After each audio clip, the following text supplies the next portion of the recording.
Oke guys, kembali lagi ke sekolah mesin injeksi. Di sini ada pengertiannya. Sistem bahan bakar pada mesin injeksi adalah sebuah teknologi yang digunakan pada mesin untuk mencampur bahan bakar dan udara yang diatur oleh ECU atau komputer, sehingga akan meningkatkan tenaga mesin. Bila dibandingkan dengan karburator, sistem ini jauh lebih homogen karena menyemprotkan bahan bakar lebih maksimal. Oke, selanjutnya ada komponen pada sistem bahan bakar di mobil injeksi. Yang pertama ada baterai, selanjutnya ada fuse, ada relay, ada fuel pump atau pompa bahan bakar atau basa Jawane pompa bensin. Selanjutnya ada ECU atau komputer, dan juga ada injektor pastinya. Selanjutnya kita pahami dulu fungsi-fungsi dari komponen tersebut. Mungkin teman-teman juga sudah banyak yang tahu, cuma di sini kita ulas lagi supaya kita ingat lagi apa itu fungsi-fungsinya dari komponen tersebut. Yang pertama kita mulai dari baterai atau aki. Baterai atau aki pada mobil berfungsi untuk menyimpan energi listrik dalam bentuk energi kimia yang akan digunakan untuk mensuplai menyediakan listrik ke sistem starter, sehingga sistem pengapian, lampu, dan komponen listrikan lainnya. Jadi di sini aki ini sebenarnya digunakan pada saat awal sebelum mesin hidup ya, untuk starter pertama kali, selanjutnya untuk lampu-lampu ketika mesin belum hidup. Tapi ketika mesin sudah hidup, baterai ini sudah tidak digunakan lagi.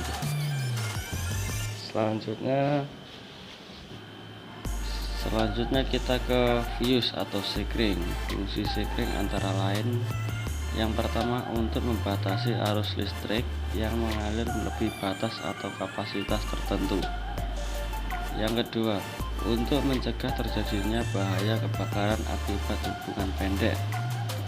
Hubungan pendek dapat terjadi akibat kabel yang terkelupas sehingga terjadi hubungan langsung tanpa melalui ban. Maka arus listrik yang mengalir dalam rangkaian terlalu besar dan yang terjadi fuse atau sekring putus. Di sini sebenarnya fungsinya tidak hanya itu, ada beberapa lagi, cuman saya ambil yang simpel saja, yang mudah dipahami. Yang selanjutnya adalah relay. Fungsi relay digunakan untuk mengendalikan sirkuit tegangan tinggi dengan bantuan dari signal tenaga rendah. Ada juga relay yang berfungsi untuk melindungi motor ataupun komponen lainnya dari kelebihan tegangan ataupun hubungan singkat.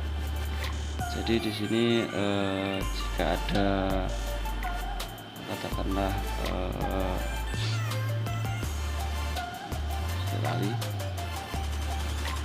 selanjutnya di sini ada fuel pump atau pompa atau pompa bensin bahasa Jawane.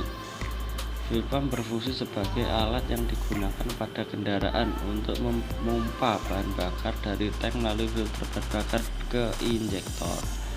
Jadi fuel pump ini dia bekerja, setelah itu dia dialirkan ke filter bensin lalu ke injektor.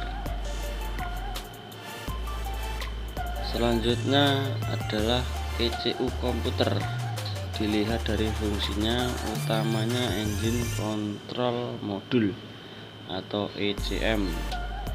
ECM ini mengatur manajemen bahan bakar yang dilakukan sistem injeksi waktu pengapiannya. Selanjutnya ECU komputer dilihat dari fungsinya, utamanya engine control module atau ECM mengatur manajemen bahan bakar yang dilakukan sistem injeksi waktu pengapian dan putaran idle. ECM juga mengatur sistem AC dan gas buang atau exhaust gas recirculation atau EGR, serta mengatur suplai listrik ke pompa bahan bakar.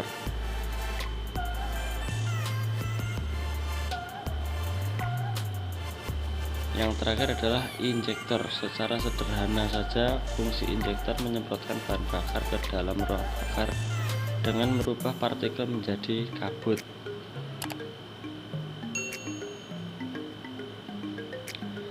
Yang selanjutnya, cara kerja sistem bahan bakar. Di sini ada sebuah wiring diagram, di mana cara kerjanya saya akan sedikit jelaskan. Yang pertama di sini ada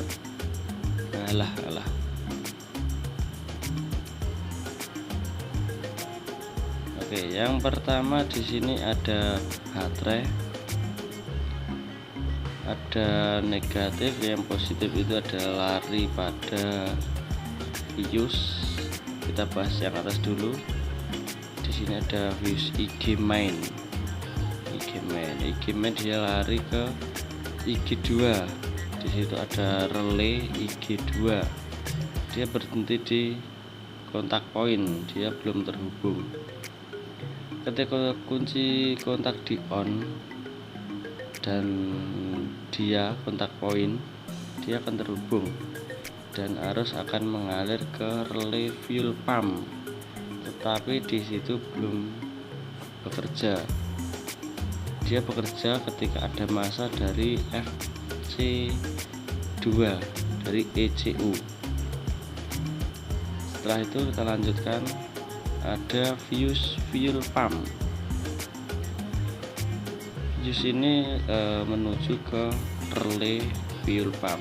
Jadi ketika relay fuel pump ada arus dari IG2 dan massa dari FC2, maka di sini akan mendorong kontak poin sehingga kontak poin hubungan dan ada arus yang masuk ke fuel pump, dan fuel pump masuk ke massa atau pompa bensin sehingga pompanya sudah bekerja.